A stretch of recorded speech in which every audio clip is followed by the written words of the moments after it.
Praise the Lord. आप सबको मेरी तरफ से जय मसीह की, और परमेश्वर आपको बहुत आशीष दे। और आज की सुबह परमेश्वर ने ये मौका दिया, मैं उसका बहुत धन्यवाद करता हूँ इस वक्त के लिए कि उसने ये मौका दिया कि मैं परमेश्वर के वचन को आप सबके साथ उस समय शेयर कर सकूँ। और जब मैं यहाँ पार्क में आया आज सुबह सुबह शेयर करने के लिए, तो मुझे लगा कि मैं परमेश्वर के वचन को आपके साथ शेयर करूं। और मैंने देखा यहाँ पर कुछ लोग बहुत ही अच्छे से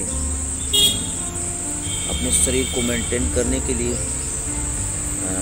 लोग एक्सरसाइज कर रहे हैं। तो क्यों नहीं, मैं भी इस बात को देखकर मैंने सोचा कि मैं परमेश्वर के लोगों को साथ आज परमेश्वर के वचन को शेयर करूं। और अच्छी बात है कि हमें अपना शरीर बहुत ही मेंटेन रखना चाहिए। और जब अन्य जाति लोग ऐसा करते हैं तो क्यों नहीं, हमें भी ऐसा क्यों नहीं करना चाहिए। और परमेश्वर का वचन कहता है, पहला कुरिन्थियों 3:16 कहता है, क्या तुम नहीं जानते कि तुम परमेश्वर का मंदिर हो, परमेश्वर का आत्मा तेरे अंदर वास करता है। देखिए, परमेश्वर ने हमें कहा है हम परमेश्वर के मंदिर हैं और परमेश्वर का आत्मा हमारे अंदर वास करता है। जब परमेश्वर का आत्मा हमारे अंदर वास करता है तो हमें इससे पवित्र रखना है, क्योंकि परमेश्वर स्वयं पवित्र है और हमें इस मंदिर को पवित्र रखना है। और मैं आपको बताना चाहता हूँ कि इससे ना तो हमें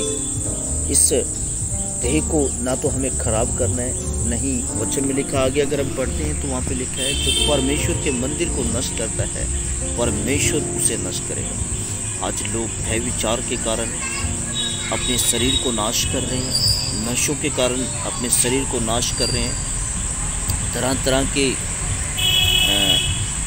नशीले पदार्थों के कारण लोग आज नाश हो रहे हैं। तो मैं आपको बताना चाहता हूँ कि हमें अपनी देह को परमेश्वर के लिए इस्तेमाल करना है। और जितना हम इस देह को इस्तेमाल करेंगे उतना ज़्यादा परमेश्वर हमें ताकत देगा और सामर्थ्य देगा और आशीषित करेगा। हालेलुया। तो आज हमें अपनी देह को नशों के लिए इस्तेमाल नहीं करना है, हमें भय विचार के लिए इस्तेमाल नहीं करना है, हमें हर उस चीज़ के लिए इस्तेमाल नहीं करना है, हमें परमेश्वर के लिए इसे इस्तेमाल करना है। और हमें अपनी देह को पूरी तरह से एक्सरसाइज करके उसे मेंटेन करना है, अच्छे से रहना है, बहुत ही बढ़िया से रहना है। क्योंकि अगर हम यशायाह उसका 66 अध्याय उसकी एक आयत को पढ़ते हैं तो वहाँ पे लिखा है, आकाश मेरा सिंहासन, पृथ्वी मेरे चरणों की चौकी, तू मेरे लिए कैसा स्थान बनाएगा जिसमें मैं रह सकूं। परमेश्वर आपके अंदर रहना चाहता है जब आप उसके लिए अपने आप को तैयार करते हैं। और मैं आपको बताना चाहता हूँ कि अपनी देह को पूरी तरह से सुरक्षित रखें, एक्सरसाइज करके उसे तंदुरुस्त बनाएं। और जब आप इस तरीके से करेंगे तो मैं आपको बताना चाहता हूँ तो आप परमेश्वर के लिए अपनी देह को और ज़्यादा से अच्छे से काम कर पाएंगे। जितने आप सुरक्षित रहेंगे उतना ज़्यादा अच्छा काम कर पाएंगे, जितने आप सुस्त रहेंगे उतना कम काम आप कर पाएंगे। तो इसलिए मैं आपको बताना चाहता हूँ आज का सुबह का संदेश मेरा यही है। और मैं देखिए यहाँ पर जब मैं पार्क में आया तो मेरे अंदर आया कि मैं आप लोगों के साथ इन बातों को शेयर करूँ। और मेरे प्रियो, जब हम परमेश्वर के दिए हुए इस शरीर को, इस देह को परमेश्वर के लिए इस्तेमाल करते हैं तो परमेश्वर इस बात से बहुत ही खुश होता है, आनंदित होता है। तो आज मैं आपको बताना चाहता हूँ कि अपनी देह को पूरी तरह से परमेश्वर के लिए इस्तेमाल करें और पूरी तरह एक्सरसाइज कर और भी बहुत सी बातें हैं जो कि हमें करनी चाहिए। और मैं आपको बताना चाहता हूँ ज़्यादातर अपनी देह को प्रभु के लिए इस्तेमाल कीजिए। जिसने आपको अपना मंदिर कहा है उससे मंदिर की तरह इस्तेमाल कीजिए। और अपनी देह को पाप में बिल्कुल ना गिरने दीजिए, नशों में बिल्कुल ना गिरने दीजिए। अपने आप को आप खुद तंदुरुस्त रख सकते हैं, अपने आप को आप संभाल सकते हैं। हालेलुया। तो मेरे प्रियो, आज का संदेश आप लोगों के लिए यही है कि आप अपनी देह को परमेश्वर के लिए इस्तेमाल करें। जब आप परमेश्वर के लिए इस्तेमाल करेंगे तो नशों से, दुष्ट आत्माओं से आप छुड़ जाएंगे। हालेलुया। एक बंदा बीमार है, ये एक अलग बात है। अगर वो बीमार होकर बिस्तर पर पड़ा रहता है, वो उठता नहीं है, तो वो और ज़्यादा बीमार हो जाएगा।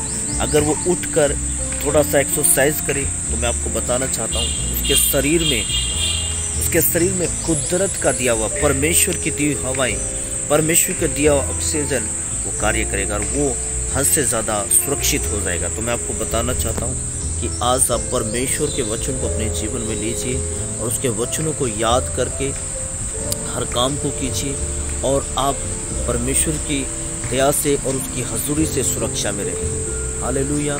तो आज का सुबह का संदेश आपके लिए है और वो कहता है जो उसके मंदिर को नष्ट करेगा, परमेश्वर उसे नष्ट करेगा। मैं आपको बताना चाहता हूँ, जब आपको एक अच्छा भला शरीर परमेश्वर ने दिया है तो परमेश्वर तक उसे सुरक्षित पहुँचाने की जिम्मेवारी आपकी है।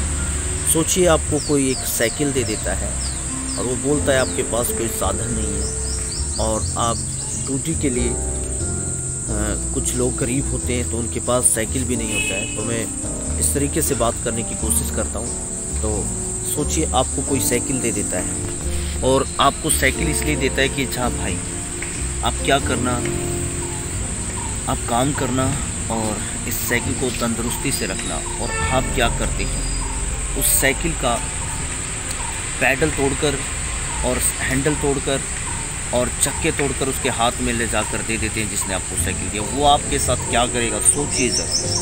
सोचिए, किसी ने आपको साइकिल इस्तेमाल करने के लिए दिया और आप उसे तोड़ कर दे देते हैं, वो क्या करेगा आपके साथ, सोचिए।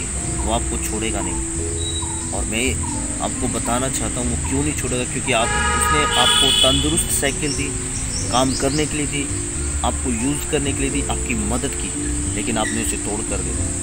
तो ऐसे ही परमेश्वर ने जो दे दी है, अगर आप इसे नष्ट करेंगे, बर्बाद करेंगे, तो वो भी आपको नहीं छोड़ेगा। वचन में लिखा है, जो परमेश्वर के मंदिर को नष्ट करेगा, परमेश्वर उसे नष्ट करेगा। तो मेरे प्रियो, आज का संदेश आपके लिए यही है कि